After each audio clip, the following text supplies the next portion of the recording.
Assalamualaikum warahmatullahi wabarakatuh. 9 tanda-tanda orang yang membenci atau tidak menyukai kita. Dalam pertemanan di mana saja pasti ada gesekan atau perselisihan yang bikin satu sama lain gak saling suka. Baik ketika kamu masih sekolah, kuliah, kerja, bahkan bertetangga. Tapi pastinya rasanya gak enak ya kalau kita gak tahu apa-apa, disewotin gitu aja. Mengetahui orang yang tidak menyukai kita atau membenci kita memang susah-susah gampang. Bagaimana enggak? Di zaman era modern seperti sekarang ini menunjukkan tanda secara ketara bahwa seseorang tidak menyukai kita. Jelas akan dianggap seorang yang lebay. Coba deh, kalau kamu tidak menyukai seseorang atau membenci seseorang, apa yang akan kamu lakukan? Bilang terus terang kalau kamu nggak suka atau benci sama dia? Enggak kan? Nah, begitupun orang yang tidak suka atau membenci kita. Mereka biasanya lebih memilih untuk diam dan tidak mengungkapkan perasaannya secara terbuka, sehingga akan sulit mencari bukti seperti tanda dan ciri bahwa dia memang tidak memiliki rasa benci sama kita. Terlepas dari hal tersebut, kita harus memahami bahwa tidak semua orang itu baik. Bukannya kita berpikiran negatif kepada semua orang ya, tapi tidak jarang seseorang bermuka dua, terlihat baik namun sebenarnya jahat, sopan di depan namun di belakangnya kurang ajar. Begitulah orang-orang yang memiliki topeng untuk menutupi diri dia sebenarnya. Kita juga sering terkejut melihat orang yang kita anggap baik, ramah, namun sebenarnya memiliki sifat yang jelek. Bahkan terjadi juga sama orang-orang yang kita percayai seperti teman, sahabat, dan orang yang kita cintai. Ya, begitulah kehidupan dunia saat ini. Kadang semua yang kita pikirkan tidak seperti keadaan yang sebenarnya. Menebak perasaan seseorang bukanlah perkara yang mudah. Meski begitu, kita bisa kok mengetahui apakah orang itu menyukai atau malah membenci kita.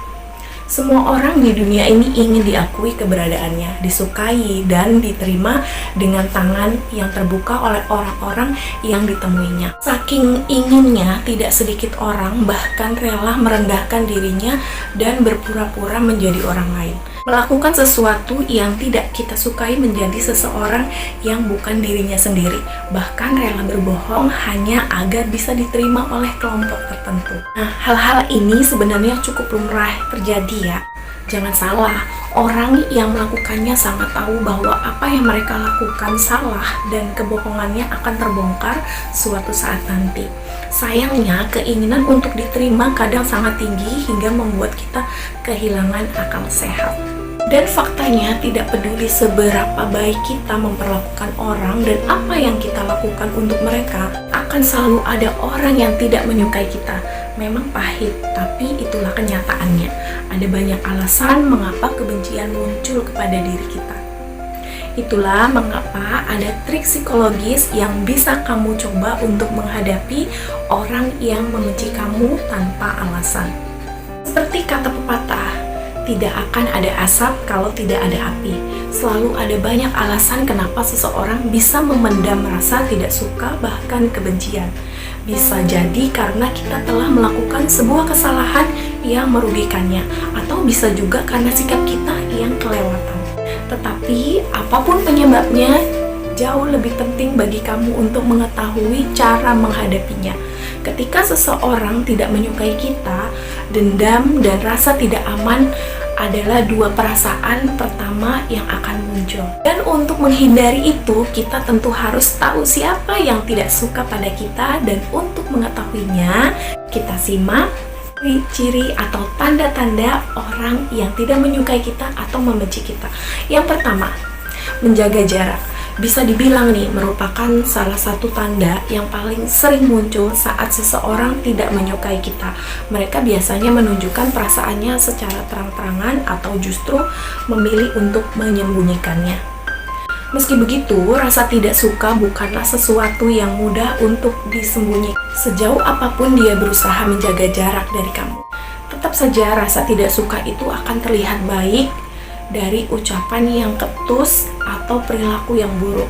Kadang semakin besar perasaan tersebut, semakin sulit juga untuk menyembunyikannya. Saat dia mundur selangkah saat berbicara atau mengobrol dengan kita, itu mungkin menandakan bahwa dia ingin menjaga jarak secara fisik atau emosional dari kita. Dalam kasus ini, menjaga jarak mungkin berarti dia merasa tidak nyaman. Mungkin kamu dapat merasakan ketika seseorang menjaga atau menghindari kita. Bahkan jarak fisik merupakan indikasi. Dan jujur saja, kita juga pasti menghindari orang yang tidak kita sukai, bukan? Yang kedua, iri melihat kebahagiaan kita. Orang yang tidak suka dengan kita akan bahagia melihat kita dalam masalah, dan sebaliknya akan merasa iri saat kita bahagia atau sukses. Terkadang perasaan irinya tersebut tak beralasan sama sekali. Orang yang menyayangi kita selalu menginginkan yang terbaik. Ketika sedih, orang-orang ini akan berusaha menghibur dan membuat kita bahagia lagi. Orang-orang yang tidak suka pada kita atau membenci kita akan bersikap sebaliknya. Mereka akan kesal melihat kebahagiaanmu. Nah, kalau kebahagiaan kamu merugikan dia, rasa kesal ini bisa ditolerir. Masalahnya, kebahagiaan kamu tidak berhubungan, apalagi sampai merugikan siapapun. Tapi tetap saja dia tidak akan bisa senang melihatnya. Tidak jarang, bukannya memberikan selamat, mereka justru mengeluarkan kalimat-kalimat sinis dan sindiran yang membuat kamu tidak nyaman, kesal, atau membuat kamu merasa depresi atau down. Yang ketiga, merasa disaingi. Mereka juga selalu merasa tersaingi, sehingga berusaha agar terlihat lebih baik dari kita. Padahal kita sendiri tak pernah merasa bersaing dengan siapapun. Namun secara tidak langsung, mereka sendiri yang membuat hubungannya dengan kita seolah-olah bermusuhan. Selain tidak suka melihat kita bahagia, mereka juga tidak akan senang melihat kita selangkah lebih maju di depannya. Mereka akan selalu merasa tersaingi dengan pencapaian yang berhasil kita dapatkan. Bahkan ketika tidak ada persaingan apapun di antara kalian. Mereka tidak ingin dibandingkan dengan kamu dalam hal apapun. Mereka melihat kamu sebagai pesaing. Mereka akan bekerja lebih keras untuk membuktikan bahwa mereka lebih unggul dari kamu dan akan senang jika kamu gagal atau jatuh di bawah level mereka. Tidak peduli seberapa hebat rekor kita dan seberapa keras kita mencoba membuktikan diri, mereka tidak akan percaya. Mereka menyangkal fakta bahwa kamu jauh lebih baik dari mereka. Mereka bahkan berusaha mematahkan motivasi kita dengan harus menjalankan rencana yang kita miliki agar kita tidak bisa lebih sukses dari mereka. Berbahaya juga ya punya teman seperti ini. Lalu yang keempat, tidak berhenti menjelek-jelekan kita. Tidak peduli sebaik apapun sifat dan perilakumu, orang yang tidak suka atau membenci kamu akan selalu melihatnya sebagai sesuatu yang buruk. Tidak ingin menyimpan pikiran mereka untuk diri mereka sendiri. Tidak jarang orang yang membenci kita mencoba menjelek-jelekan kita di depan orang lain. Mereka mencoba menabur kebencian di hati orang lain. Semakin banyak orang terpengaruh, semakin baik baginya. Meskipun mungkin terlihat baik di depan kamu, berhati-hatilah jika dia membicarakan kamu di belakang. Seorang teman yang cemburu akan mengatakan hal-hal buruk kepada orang lain tentang kamu yang akan membuat kamu terlihat buruk di mata orang lain. Dan teman seperti ini juga akan dengan senang hati memberitahu orang lain tentang aib kamu agar orang lain tidak menyukai kamu atau membenci kamu. Orang yang tak suka dengan kita juga akan selalu membicarakan kita di belakang dengan orang lain, entah yang berkaitan dengan rahasia atau kejelekan kita. Mereka ingin agar kita terlihat buruk di mata orang lain. Lalu yang kelima, berusaha menjatuhkan diri kita. Orang yang membenci kita juga akan selalu mencari kesalahan kita, dan selalu ada orang yang seperti ini baik di kantor, sekolah, atau bahkan di lingkungan sosial. Meskipun kita sudah melakukan sesuatu yang benar, mereka akan mencari kesalahan-kesalahan kita untuk menjatuhkan mental kita. Dan dari semuanya, tanda ini adalah yang paling bahaya. Orang yang tidak menyukaimu akan selalu berusaha menjegal, bahkan menjatuhkanmu dengan berbagai cara. Jika memungkinkan, mereka akan membuat seluruh dunia menentangmu. Tak peduli sebaik apapun sikap kita, mereka akan selalu berusaha menjatuhkan kita di depan orang lain. Ini karena mereka tidak mau orang lain memiliki hubungan yang baik dengan kita, sehingga berusaha menunjukkan keburukan kita di dengan orang yang seperti ini, karena mereka mungkin tidak akan berhenti sebelum kamu terpuruk. Lalu yang keenam, tidak menyukai kamu tanpa alasan. Pernah nggak kamu menemukan teman meskipun tidak ada angin, tidak ada hujan, dan tiba-tiba membencimu tanpa alasan? Jika memang demikian, maka mungkin mereka tidak sepenuhnya membenci kita, tetapi hanya iri pada kita. Mereka iri bahwa kita lebih pintar, lebih menarik, atau lebih sukses dari mereka. Jangan salahkan diri kamu karena dibenci oleh teman padahal kamu tidak menyakiti mereka. Kebencian seringkali merupakan tanda kelemahan, kecemburuan, dan ketakutan.